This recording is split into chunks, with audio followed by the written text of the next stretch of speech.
Ed Mylett has become a powerful force on social media. Starting in May 2017, Ed has now amassed 2.2 million followers on Instagram and 376,000 on YouTube. His social circle includes Tony Robbins, Grant Cardone, and apparently even Tom Brady. And then he's notorious, Rodney Harrison. You play golf with him? I do. And Rodney Harrison. The list of guests he has on his YouTube videos is as impressive as any other. The setting of his videos is definitely attention worthy, as his backyard is the beautiful Southern California beach. How did Ed attain all of this money? Is he someone you should follow? Is he an authentic guru or just another charlatan? I will be answering these questions in this video. Ed is a powerful personality with an intimidating physical appearance. He speaks with more conviction than a fire and brimstone preacher.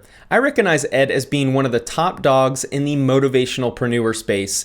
This space has become huge on social media, as many people claim to be entrepreneurs, but are in fact just motivational gurus. They give motivational speeches, write motivational books, and mention in every piece of media that their sole business model is helping others. Begin to feed yourself these great books, these great thoughts early in your life, and it'll change things. What industry do you think Ed could thrive in? An industry relying on motivating people to become self-starters and overcoming the odds of failure to go out and motivate people to believe in you and your system. Ed's rise to wealth was through World Financial Group. World Financial Group is a multi-level marketing company which sells investment, insurance, and various other financial products through a network of distributors in the United States, Canada, and Puerto Rico. Ed was one of the best in the business, quickly rising to the top of the company. It's easy to see why. He's intimidating yet understanding. He's really intelligent in social conversation and also easy to relate to. He's strong-minded, yet empathetic. He has the ideal personality for the MLM world, which assisted in his quick rise to earning 8 figures a year building teams.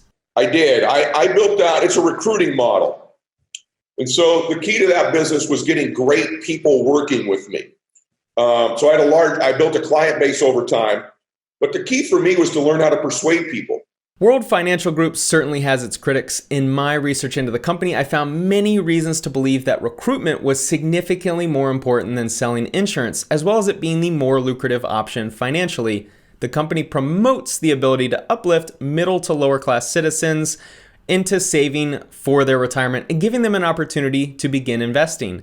In the criticisms I read, WFG reps have very minimal knowledge of investing or education into investing and are semi-legally allowed to give investing advice, and yet they are the ones providing guidance for lower income citizens. Consider me not a fan of this business model. I came here today because I love this company. This is my home. This is where my heart is. This is where all the great things in my life have come from. Ed is a modern day hero in this community, from his ascension to the top of the pyramid, top of the company and into social media fame. He is hands down an amazing speaker on stage. He's motivational, he's extremely well spoken, and he is really well versed in how to train people to begin thinking more positively and assisting them with pursuing the best version of themselves. And this is why I refer to Ed as a motivationalpreneur. He likes to claim that he's an entrepreneur, but there's simply no proof. And this goes from most of the motivationalpreneurs out there. People in MLMs like to claim that they're entrepreneurs and starting their own business by signing up for WFG or any MLM. But there's no LLC creation, and they aren't creating a new idea or product. They're basically a 50-50 mix of employee and contractor of a large corporation, where they take a handbook and begin recruiting their downline in the exact same manner that their sponsor recruited them. They're basically the next level of the pyramid. We're currently in an era where everyone wants to claim they're an entrepreneur because it still holds a sparkle in our eye about how special the concept is. But most people are business owners, not entrepreneurs. Working in an MLM where you wear the company's logo and use their marketing materials doesn't mean you own your own business or are an entrepreneur. Ed also plays the best-selling author game. I want my WFG family to have this book, and so I'll buy it for you. Okay? So it's on me, just for you. You got it? Oh, well, I mean, you do need to pay the shipping. I'm not shipping it to you. What these motivationalpreneurs will do is offer their book at every conference they speak at and have links to the book in every social media post. They will promote the book as being free, and you just pay for shipping. Each free purchase will go towards this total sales count, which makes it much easier to become a best-selling author.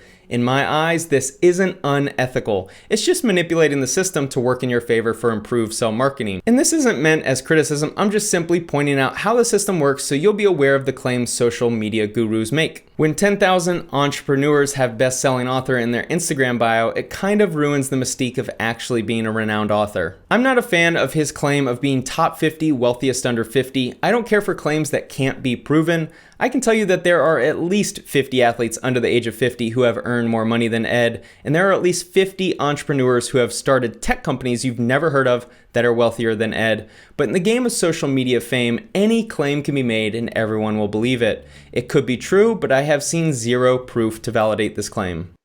My oceanfront beach house here, I own free and clear. My lake house in Coeur d'Alene that you and I are talking about off camera, I own free and clear. All my cars, all 3 of my boats, my jet, I own free and clear. I have no debt. It's almost impossible to be top 50 wealthy when you own liabilities in cash. Having wondered whether you gave it all you got, because it's going to transfer into the man you become when you leave here, and most importantly, it's going to be your identity. Ed is a great guy and has attained generational wealth. Even though I personally don't follow him, he's not a charlatan at all. From all of his podcasts and media I've consumed of him, I don't see him doing anything unethical.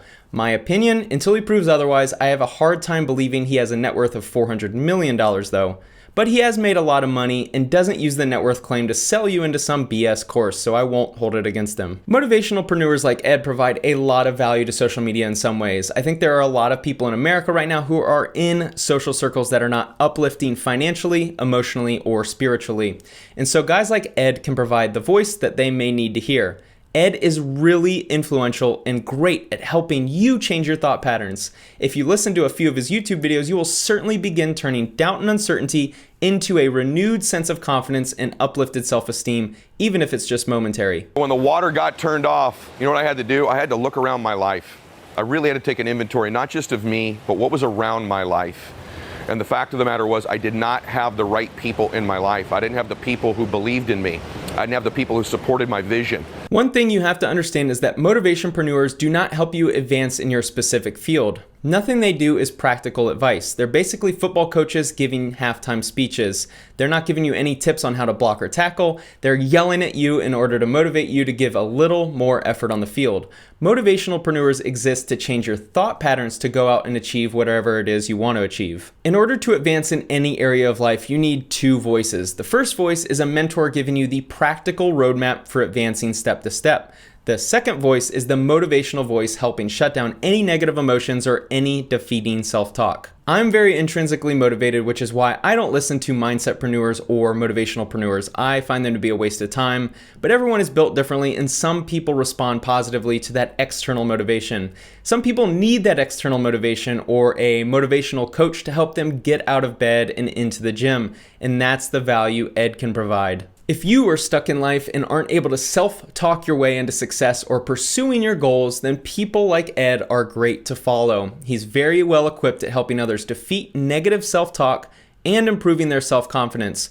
All of our self-esteem, confidence, and insecurities start in the mind, and Ed helps with improving that area of life. So if it's people that created these limiting beliefs, created this anxiety, created this fear, created this thing about us where we forget our greatness, if it's people who did this to us, it's people who are going to help us get out of it. If you decide to follow Ed, always remember that you need 2 voices, the motivational voice as well as the practical voice. The practical voice will come from people doing exactly what it is that you want to be doing, and the motivational voice will assist you when you're feeling down. While watching Ed's content, I decided to change the lock screen on my phone. The text reads, "I am," and then blank. So every time I look at this, I have to fill in the blank with something positive about myself. Sounds corny as hell, but these mechanisms do work. I am the best YouTuber, or I'm on my way to owning a beach house in Southern California.